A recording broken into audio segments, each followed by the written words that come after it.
Today on Carolina Week, Lee Roberts answers students' questions about the future of DEI on campus. I don't know anything about the Florida list. Okay. And how organizers are trying to make science accessible for all.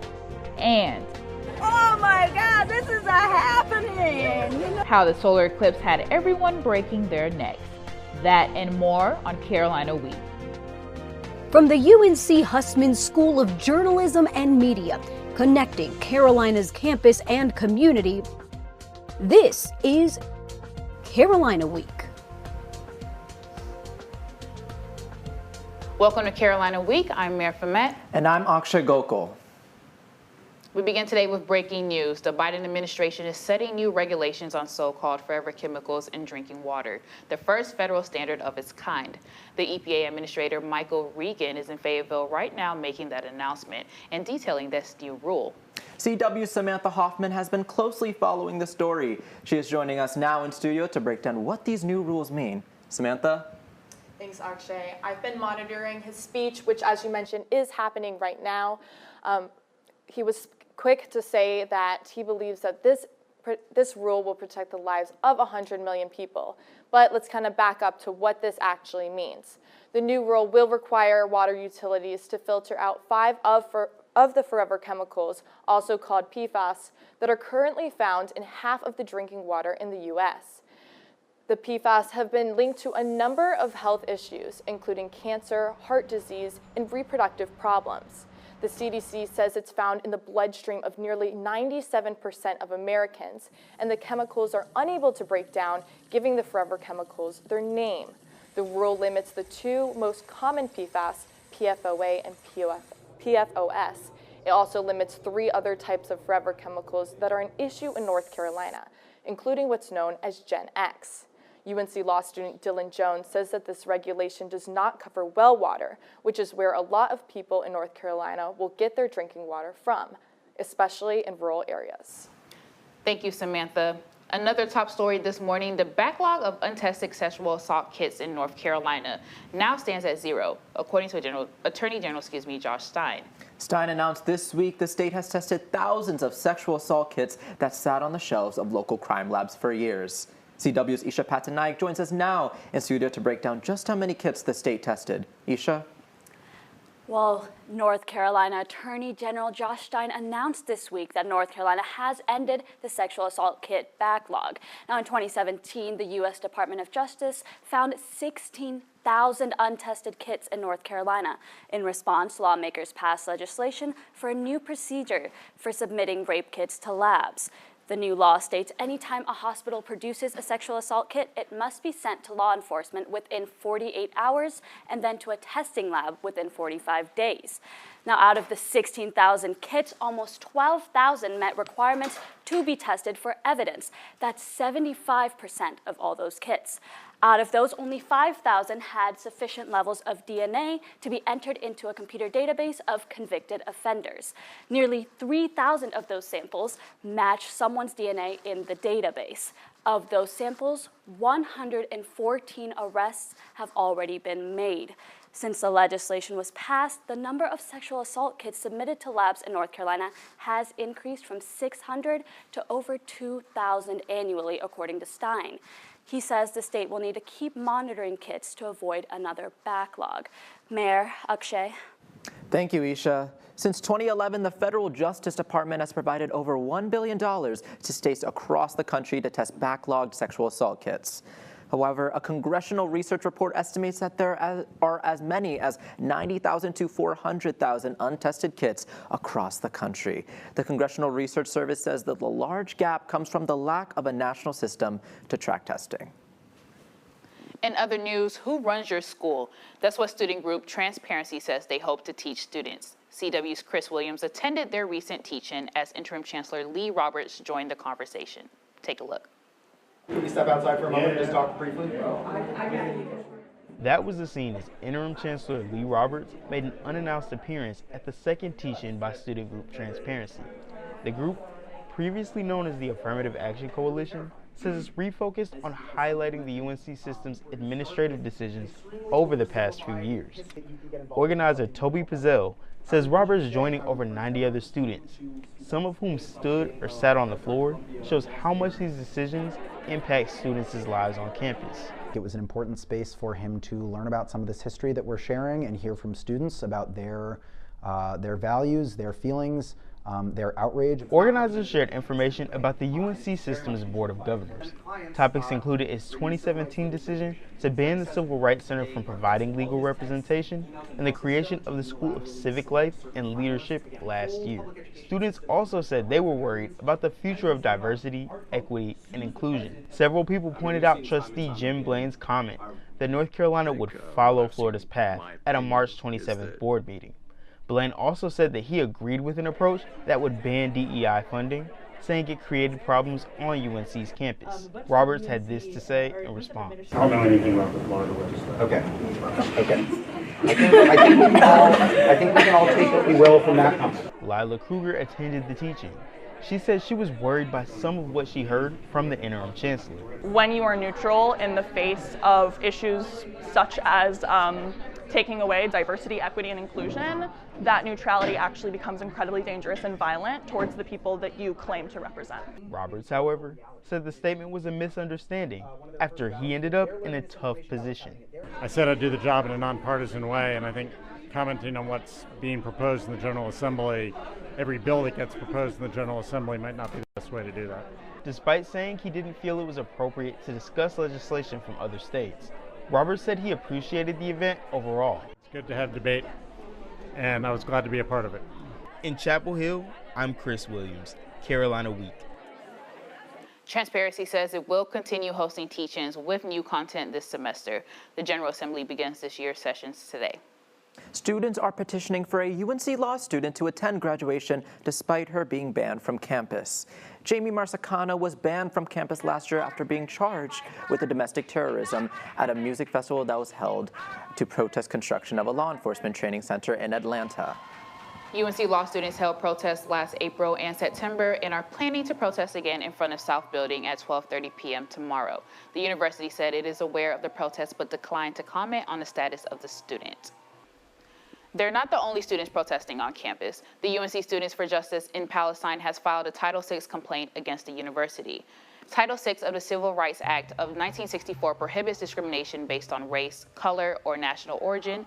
Their complaints include the lack of resources offered to Palestinian students. They also claim the school was not proactive enough while students were reportedly being harassed and bullied, and claim the university is condoning their behavior.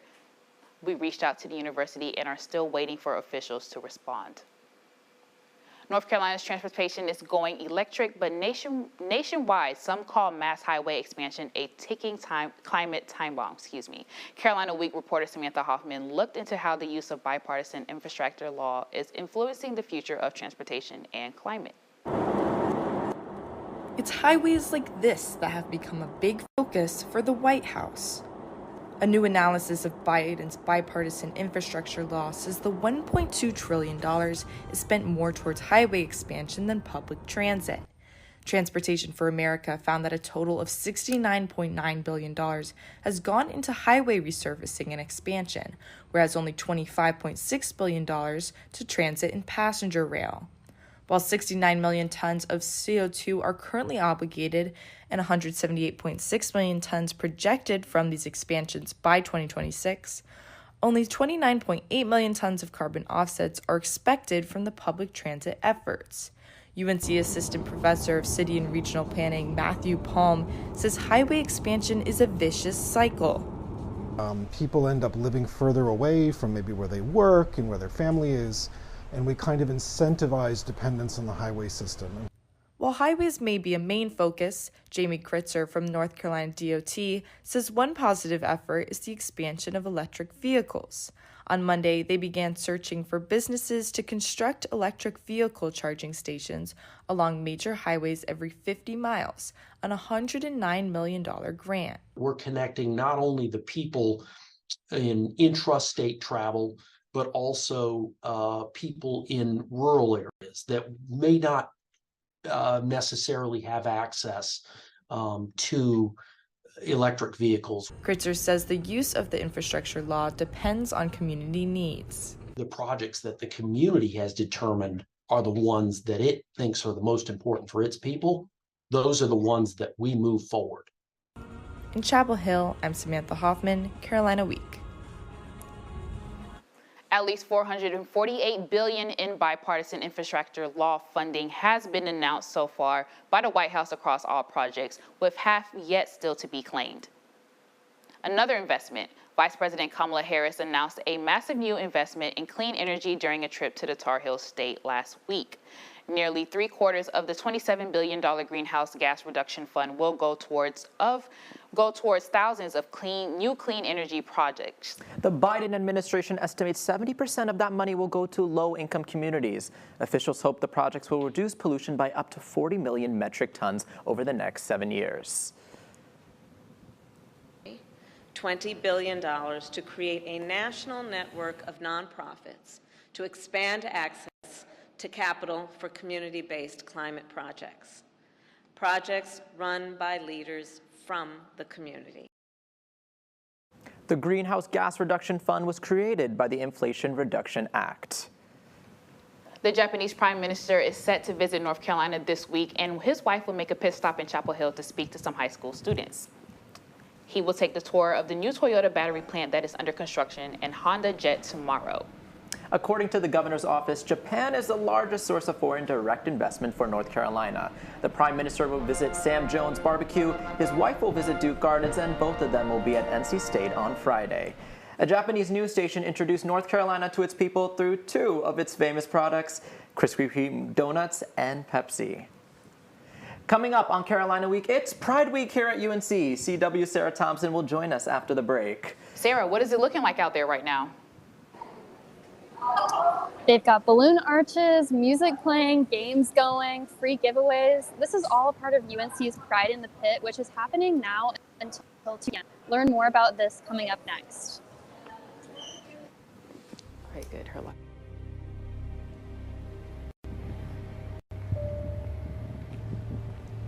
Life's more exciting with a challenge. Why would you want to go for an easy run? Try going for a run while struggling to breathe.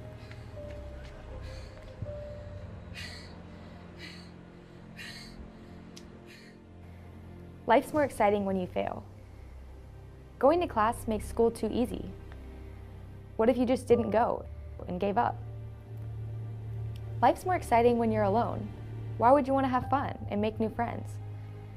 Isolating yourself is sure to increase your happiness and quality of life. Life's more exciting with anxiety. Why would you want to have peace? A little bit of brain fog never hurt anyone. None of this makes sense, does it? Neither does vaping.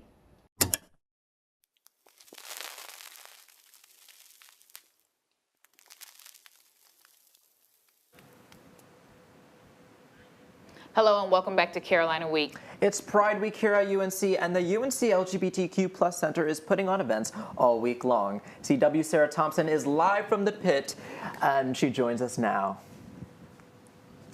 Sarah, what's going on out there? Good morning, guys. We're at Pride in the Pit, but as you can see, I am not in the pit because of the rain. UNC's Pride event had to be relocated into the Student Union because of the rain. They've got a few tables over here. They are separated by different activities. So they've got trivia that has different categories, including LGBTQ flags, LGBTQ activists and shows. They have free giveaways, including lavender sprigs, potted plants, t-shirts, a ton of swag. This is not the only UNC Pride event happening this week, as this is UNC Pride Week. Tomorrow they also have a barbecue fundraiser. They also have a disco ultimate frisbee happening later tomorrow night. And on Friday, they end with a bang with the pool party. So lots of events. They encourage everyone to show out. There's been good turnout so far, and it'll be over until 2 p.m. Back to you guys. Thank you, Sarah. The LGBTQ Center is putting on more events through the rest of the week. Those events include a queer dinner this evening, arts and crafts, a pool party, and even a glow-in-the-dark ultimate frisbee competition at Karen Shelton Stadium. For more information and a full list of events, head to our website. The pit is getting a makeover at the UNC facilities wants your help. The redesign project aims to fix the pit's poor drainage while keeping its historical significance on campus. Community members can share their input at the Carolina Union's West Lounge tonight from 6 to 8 p.m. or tomorrow from 10 a.m. to 1 p.m. The event offers CLE credit and and light snacks. The NC Green Party has won a lawsuit battle against the NC Democratic Party. The lawsuit claimed the Dems attempted to keep Green Party candidates off the ballot. A federal judge ordered the Democratic Party to pay partial legal fees because of its actions. But the Green Party says it is more about the money. I would say that this isn't going to happen again, but I think there's a good chance that it might, and we want to really kind of push back against it now.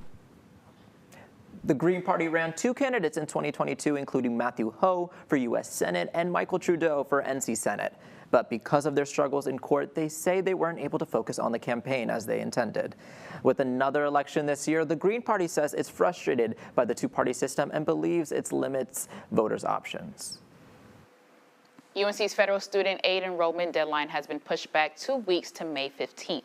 The delay stems from a national redesign of FAFSA for the upcoming school year. According to the university officials, the Office of Scholarship and Student Aid says the new application expands eligibility for federal financial aid, reduces barriers for certain populations, and provides a better user experience. However, the 2024 to 2025 FAFSA has run into several issues. The university did not receive FAFSA information until March, so a lot of prospective students have yet to receive financial aid offers.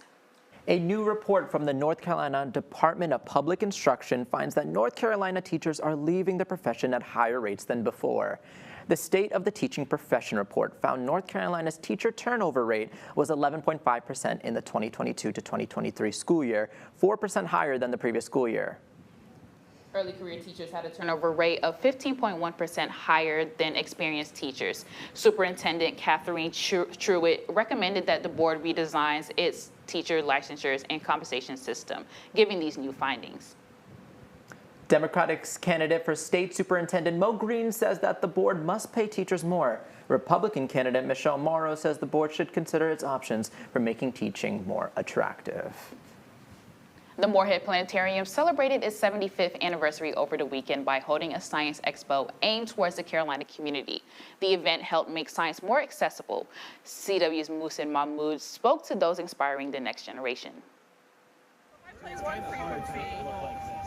Under 10s, students and scientists eager to teach all things science. Colin McDougall is one of them, here at this Science Expo event by the Moorhead Planetarium. He says that most people that come to him aren't familiar with the medical field. Being able to explain all the behind-the-scenes work on it is really helpful, and it allows them to get the context because they only see what a patient may see. A recent study found that only 57% of Americans think science has positively affected society. He says that the medical field is underrepresented as a whole. Nadia Patel, a junior student who works in clinical labs, agrees. There's not enough people working the lab. They're always understaffed, so it's necessary to get the word out about us. The Science Expo marks the 75th anniversary of the Moorhead Planetarium. The organizers say their target is to make science for all. We're lowering that bar so that everybody can participate. They want to create the next pipeline of talent. This is an opportunity for, inspiration for kids to think about, oh, I didn't know that this was science. Maybe this is what I want to do when I grow up. McDougall wants to see change. If the field gets more recognition, hopefully the career will grow and allow more people to join the field. In Chapel Hill, Muhsin Mahmood, Carolina Week. All right, the Moorhead Planetarium does hold events every weekend for those that are curious. But now let's take a look outside. We do have a bit of dreary weather this morning. The grounds are a little bit wet and slick, so for those who are outside, we do have some weather coming up, but yeah. Yeah, CW's meteorologist Xavier Hunter joins us now for your full 5-day forecast. Thanks, guys. So we had a little bit of a lull in our rain here, but it's expected to continue during the afternoon period. As you can see, a temperature around 70 degrees as we head to noon. A temperature will increase to 78 degrees as we head to 3 p.m. And we'll be back down to 77 degrees as we head to 6 p.m., all with a slight chance of a shower or two. Thursday will be the big severe weather event. As you can see, we have a slight risk, level 2 out of 5 risk for severe weather. Showers and thunderstorms will move into our area by Thursday afternoon, and that will bring us a potential of damaging winds and potentially an isolated tornado or two. As you can see, we'll have, as this low pressure in the air moves up to the north here, an area of showers and thunderstorms will move to our area by Thursday afternoon. Most of it will be moving by as we head into Friday morning, and will be clearing out by Friday afternoon. So the 5-day forecast here, a temperature around the upper 70s for Wednesday, a big weather day of temperature around 75 degrees. And then after Thursday, we'll be clearing out nicely for the weekend here with temperatures in the low 70s for both our Friday and Saturday. Our lows will be in the upper 40s, and then by Sunday, we'll be increasing again into the low 80s. We're joined now by sports anchor Landon Elliott. Landon, what's up with sports this week? Yeah, so first of all, going back to the weather, I don't know if you guys saw, but there was an eclipse the other day, and I didn't have any glasses, and I was like, I'm not going to put on those glasses, right? But I saw a bunch of kids in the pit having them on. I'm like, are these the new Ray-Bans or something? Like, is there a new, like, style check going on? I didn't know about it, but I didn't want to look at the sun. But some kids did not have their glasses on, and was like, whoa, what is going on? But anyway, speaking of bad news and not looking at the sun, I'm going to talk about Deja Kelly right here on my right, and then Seth Trimble on the left. They're going to be entering the transfer portal, and Deja's like one of the best point guards in the country, so it's certainly a loss for Carolina, and Seth Trimble as well, the sixth man. So we'll be talking about that quickly on sports. What's up? Name's Chet Riley. Been vaping for about 5 years, I think. What about other people? What do they think about vaping? Definitely on the same page as me. I mean, everybody does it. Yeah, it's giving just kind of sleazy, sketchy, creepy. I don't want to be with him. I think he's just trying to be cool. Like, he's forcing it too much. Like, it just looks sad at that rate. He seems a little insecure. He seems like he's fronting a little bit, so that's just my perspective. I see the vape, and personally, I'm just like, as someone who's in healthcare, studying nursing, I'm like, oh, it's just really unhealthy for you and can really cause permanent damage to your lungs.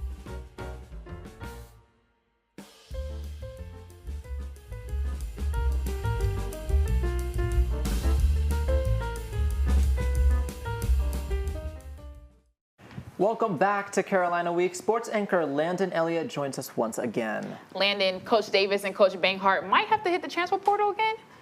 That's right, guys. Women's basketball star Deja Kelly and the men's sixth man Seth Trimble have entered the transfer portal.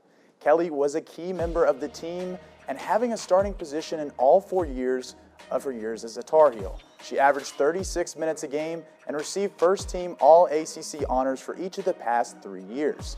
Although her return is still possible and up in the air, the women's short lineup might have yet another hole to fill as she enters the transfer portal for her 5th year of eligibility.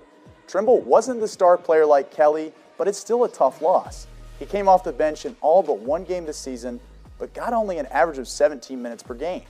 Being known for his defensive skills, Trimble decided to transfer after 2 years at UNC with the arrival of 2 incoming freshman guards. And 2 of UNC's basketball legends, Vince Carter and Walter Davis, are part of the 2024 Naismith Memorial Basketball Hall of Fame class.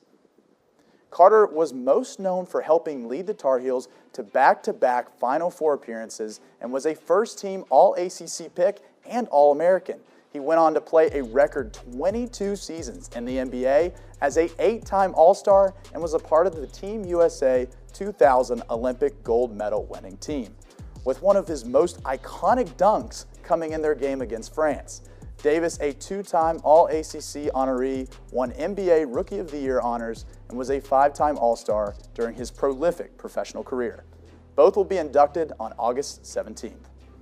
And Carolina softball hosts Longwood tonight at 5 o'clock in a midweek non-conference matchup. Coming off a disappointing weekend against the Blue Devils, the Heels must recover quickly before their weekend ACC series. The Heels remain atop the ACC standings and batting average, with Alex Coleman leading the field, with Sienna Thompson and Destiny Middleton are also in the top 10. Despite the impressive batting averages, the Tar Heels have struggled to get timely hits. Across their games versus Duke, Carolina left 20 runners on base, scoring only 5 runs. The Heels will need to take advantage of every opportunity, turning base runners into runs scored. Carolina women's golf traveled down I-40 to compete in the NC State match play. The Heels beat Augusta, then got a 3-2 victory against Virginia in the semifinal. On day 2, Carolina faced Virginia Tech. A 4-3 win from Kayla Smith led the Tar Heels to the team title. The ACC championships are next week. And of course, we're counting down the days till football season right around the corner, and the spring game will be our first look at the new group of Tar Heels. Sports Extra will be back on Friday, and we'll break down all the players to watch and what we should expect as the 2024-25 season is approaching. Guys, back to you.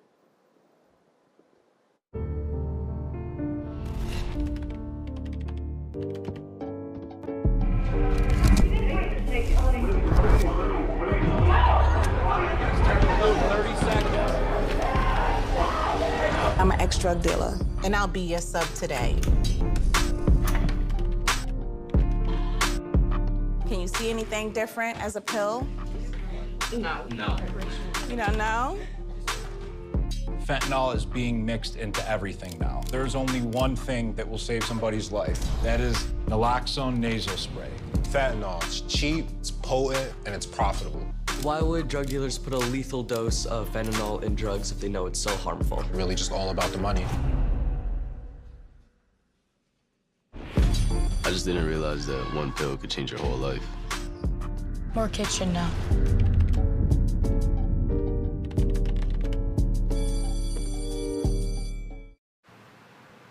Welcome back to Carolina Week.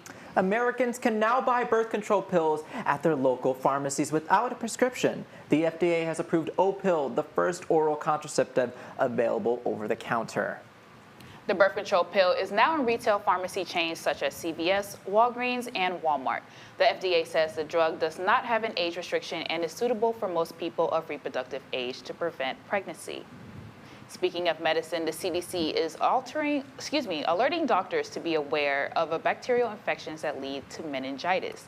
Doctors say that the infections are unusual, because they are striking middle-aged adults instead of children. In the cases identified so far this year, about 1 in 6 people have died, which is higher than usual. Some symptoms include fever, headache, neck stiffness, and nausea. Akshay, I don't know if you noticed, but the quad was quite packed earlier this week. I mean, that's the busiest I've ever seen it. Our Kyle Ennis was there to talk to some of the students who witnessed a once-in-a-decade light show.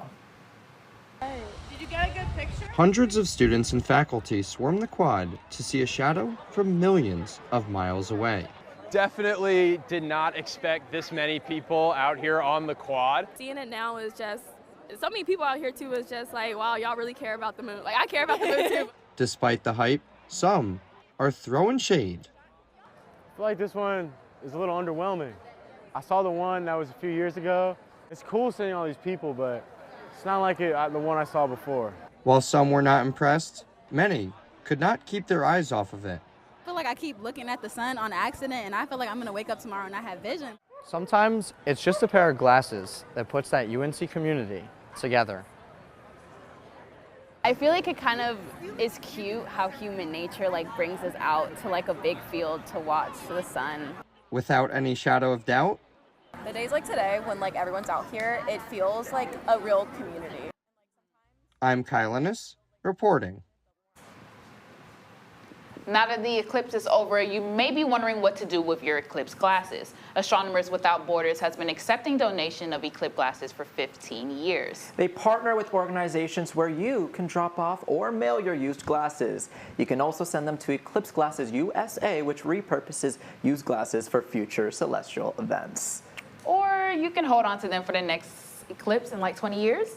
Oh my God, Mayor, we're about to be 40 and the next time this eclipse happens again, we're gonna be so old. Don't remind me. I'm forever 21, so that's fine. Right, yeah. that's the mentality. Yeah. Now, what did you do during the eclipse this Monday? You know, I was out on a quad. I was probably somewhere here in this photo, but I was just enjoying the day. It was a really sunny day, and it was just really good weather and really good vibes. It was such good vibes. I've never seen such great community before, and I was ready at 3 p.m. to hold those glasses up to the sun. Yes, that was a really great time. But that does it for this edition of Carolina Week. Thank you guys so much for tuning in. Our special edition on young voters is coming up later this month, but tune in next week for our last weekly show of the semester.